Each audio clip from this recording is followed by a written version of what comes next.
श्री सद्गुरुदेव भगवान की जय। बोलो जय सिया राम, जय जय सिया राम। बोलो जय सिया राम, जय जय सिया राम। ओम जय गुरुदेवम, जय गुरुदेव। ओम जय गुरुदेवम, जय गुरुदेव। ओम जय सिया राम, जय जय सिया राम। ओम जय सिया राम, जय जय सिया राम। दीन दयाल बिरद संभारी, दीन दयाल बिनम संभारी। हरहु नाथ मम संकट भारी। हरहु नाथ मम संकट भारी। बोलिए श्री सद्गुरुदेव भगवान की जय। एक राजा साहब थे। राजा लोगों को हमेशा भक्त होना चाहिए, क्योंकि राजा के नीचे जो प्रजा है वो राजा को आदर्श मानती है। तो राजा जैसा करता है वैसा उसकी प्रजा करती है। जैसे प्रभु श्री रामचंद्र जी एक उत्तम राजा थे, मर्यादा पुरुषोत्तम राजा थे। इसलिए जब वह अपनी सभा की गद्दी पर बैठे तो पहली मीटिंग जनता की बुलाए और कहे, एक बार रघुनाथ बुलाए पुर द्विज।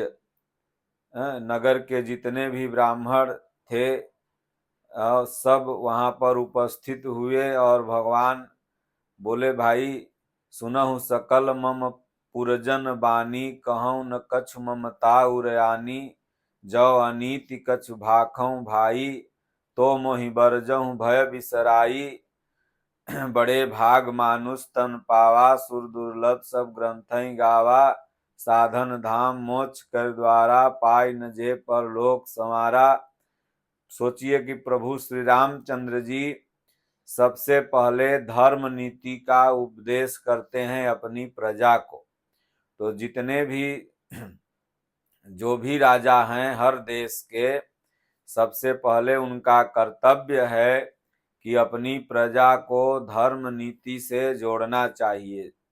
जो भी जिसका धर्म है उससे उसको कनेक्ट करना चाहिए, क्योंकि मनुष्य एक ऐसा प्राणी है, ऐसा हाथी है जो इसको धर्म से ही जोड़ा जा सकता है, धर्म से बस में किया जा सकता है।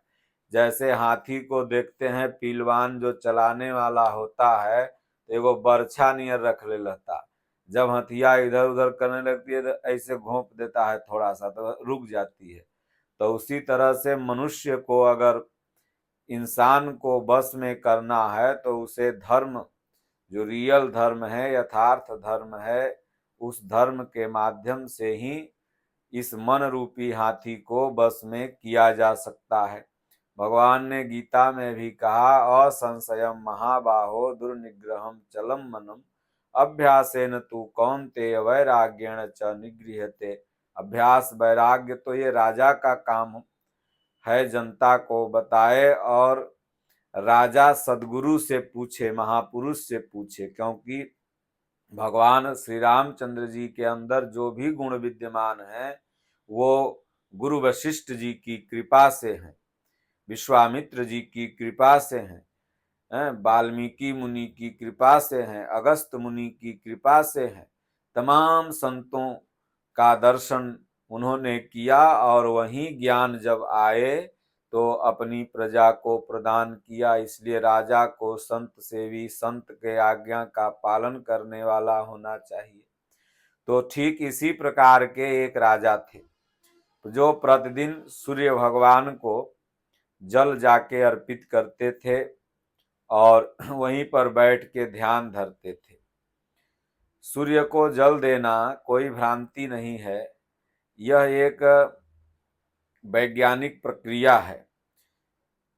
हमारे जो सनातन सिद्धांत में जो भी नियमावली है उसको हम लोगों ने भ्रांति करार ठहराया है, वो भ्रांतियां हैं नहीं।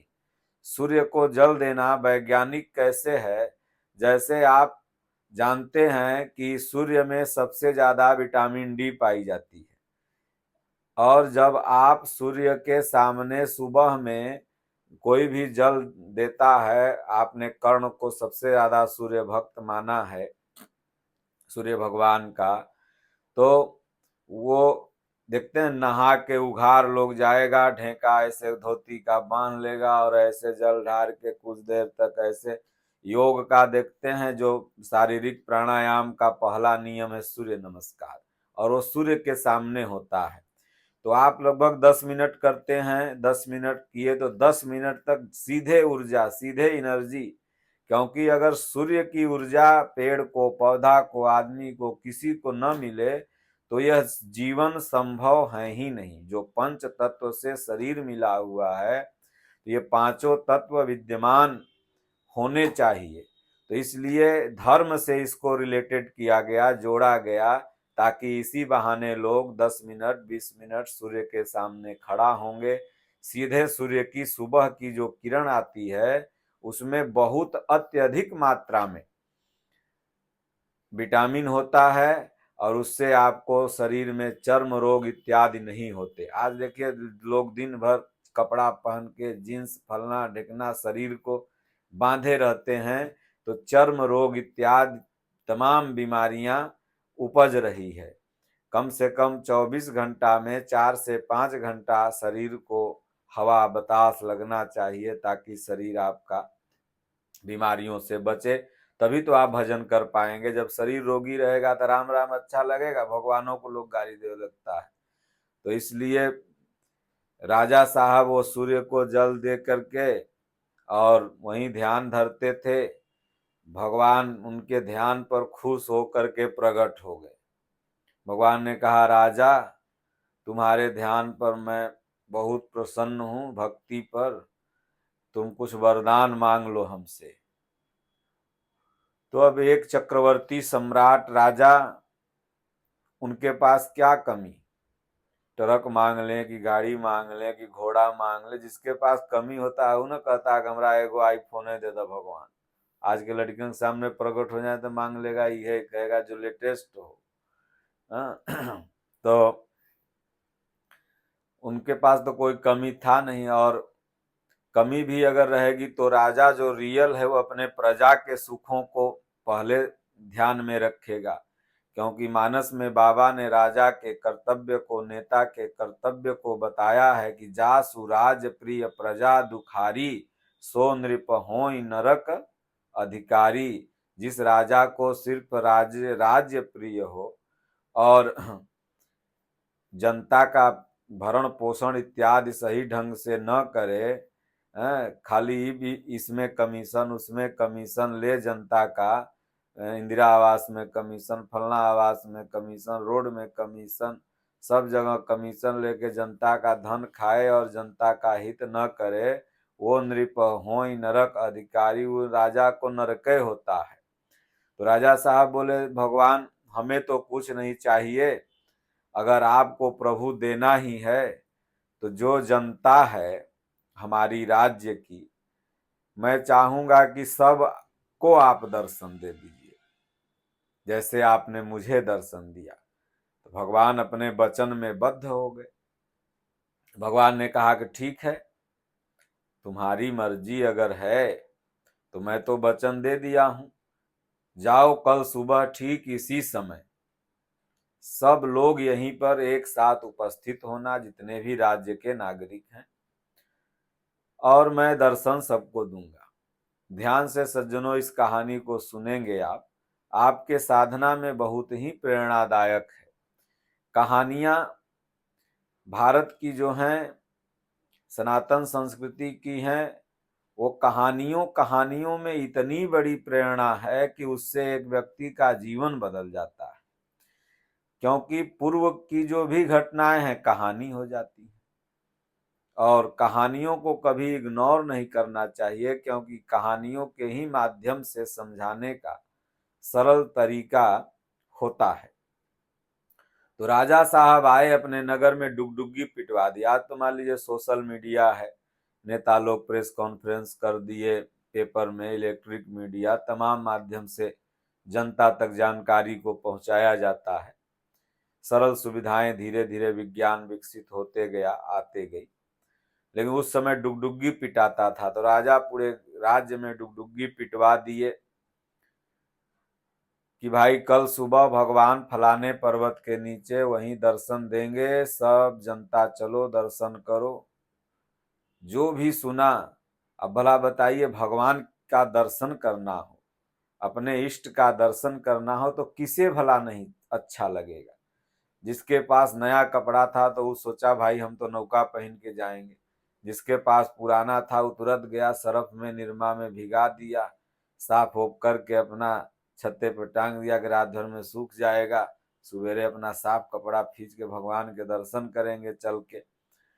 देखते हैं कहीं भी भगवान के नाम पर लाखों लाख लोग भीड़ जुटाते हैं, और जब भीड़ जुट जाती है तो वहां आडंबर बताते हैं, नारियल बांध दो, चुनरी बांध दो, फलना बांध दो, ढिकना बांध दो। भगवान को कैसे पाएं, मन को कैसे बस में करें, ध्यान की विधि, ये सब बताएंगे ही नहीं, और जुटाएंगे भीड़ भगवान के नाम पर, हनुमान जी के नाम पर, शंकर जी के नाम पर। तो हनुमान जी शंकर जी जो किए वो वहां बताना है ना, लोगों को बुला के कि ढकोसला बताना है, करिया धागा पहन लो तो लाल धागा बांध लो, है तो जंतर पहन लो तो मंत्र पहन लो। तो सब जनता तैयार हो गया। सुबह हुआ, राजा साहब आगे आगे, उनकी पत्नी आगे आगे, पूरी जनता, मंत्रियों के परिवार, नागरिकों के परिवार, छोट छोट बच्चे, सब तैयार हो गए। सब चल दिए भगवान के दर्शन करने, लाखों की संख्या में। अब माया देखी कि बाप रे बाप, ये तो सब भगवान के जब दर्शन ही कर लेंगे तो भगवान के दर्शन का तो फल अद्भुत है। मम दर्शन फल परम अनुपा, जीव पाव निज सहज स्वरूपा। सब तो भगवान के स्वरूप को पालेंगे अगर भगवान का दर्शन कर लेंगे तो। भगवान की दो पत्नी है, एक भक्ति और एक माया। माया ने अपना जाल रच दिया। जैसे ही लोग आगे बढ़े, कुछ दूर गए तो चांदी का सिक्का का एगो पहाड़ दिखा, और कोई सिक्योरिटी गार्ड नहीं, ऐसे खुला हुआ। अब बोरा में कहीं 2000 नोट तो बंद हो गए, 500 नोट अगर कहीं मिल जाए तो सब कहेगा कि अरे सत्संग सुनबा बाबा के पहले नोट लूट। तो आधा जनता जितना हले, चांदी के पहाड़ देखते लगा लूटने, कोई बोरा में, कोई गमछी में। भारत में गमछा लोग रखते हैं ना, ऐसे बांध बांध के लगा लूटे। राजा साहब करे चंदिया लूटबस हो के चलो सो, न भगवान के समय हो जाई, सूर्य उदय हो जाई, भगवान फिर ओकरे बाद न दर्शन दी है। बोले तू जा भगवान के दर्शन करा, भगवान के दर्शन तो हम कलियो कर लेबे, और न करबे तो उसे का बोली चांदी के सिक्का ले आए गोदरेज में रखेंगे, यह करेंगे वह करेंगे। हैं, आधा जनता चांदी के सिक्का लूटने लगा, 50% लोग साथ में बचे। बोले ना, चांदी फांदी से हमको क्या मतलब है, भगवान का ना दर्शन करना है। 50% पब्लिक इधर छट गई चांदी लूटने में, 50% पब्लिक चल दी राजा के साथ। राजा साहब जब आगे बढ़े 1 किलोमीटर तो सोने का पहाड़ एगो दिखाई पड़ गया। अब 50% जो पब्लिक बची थी उसमें 40% पब्लिक चली सोने के तरफ, बड़ा तेजी से दौड़ा। बोले अरे बाप रे, लप लप लपक रहा है, चांदी सोने नियर चमक रहा है, का है। गया तो सब इतना बड़ा बड़ा सोना, इतना बड़ा बड़ा सोना। सब अपना लगा लूटने। राजा साहब कह रहे चलो भगवान दर्शन देंगे, लेट हो जाएगा। बोले जा तू भगवान के दर्शन कर, हम अपन सोना ले जाब घरे, सोने के सिकड़ी बनवाई, सोने के अंगूठी बनवाई, सोने के पायल, सोने के थरिया में खाब। ये फ्री के सोना मिलल बा, कल तू तो यहाँ सिक्योरिटी लगा देबा, तुरंत राजा है। अब 10% पब्लिक और राजा साहब साथ चले भगवान के दर्शन करने। 80% 90% सब इधर ही रह गए। कोई चांदी लूट रहा था, कोई सोना लूट रहा था। राजा साहब जब आगे बढ़े तो हीरा के पहाड़ माया रानी आगे कर दिया। हीरा के पहाड़ आगे आ गया, तब 10% जो पब्लिक बचल था वो हीरा के तरफ टूट पड़ा। कहा बाप रे, 1 किलो हीरा अगर हो जाएगा तो 10 पुस्त हमर बैठ के खाएगा। हीरा जवाब फेरा में भगवान के दर्शन क्या करना है वो, भगवान खाना देते हैं। बहुत लोग कहता है अरे भगवान खाना देते हैं, रे करबे तो खैबे, भगवान थोड़ी खाना देते हैं।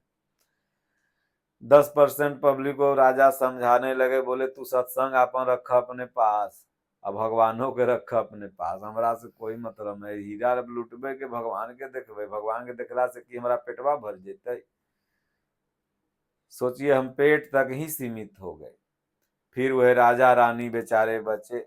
थोड़ा दूर गए तो नवलखा 9 रत्न के हार, एकदम 9 रत्न जो होते हैं। रानी के पास तो बहुत अद्भुत अद्भुत हार था, लेकिन ऐसा हार बना दी माया कि रानी को देखते जैसे माता सीता ने स्वर्ण का मृग देखा, बोले प्रभु जल्दी लाओ, चाहे चमड़ा लाओ, चाहे मुर्दा लाओ, चाहे जिंदा लाओ, ऐसा मृग तो हमने देखा ही नहीं। तो रानी ने देखा, ऐसा हार देखा ही नहीं था।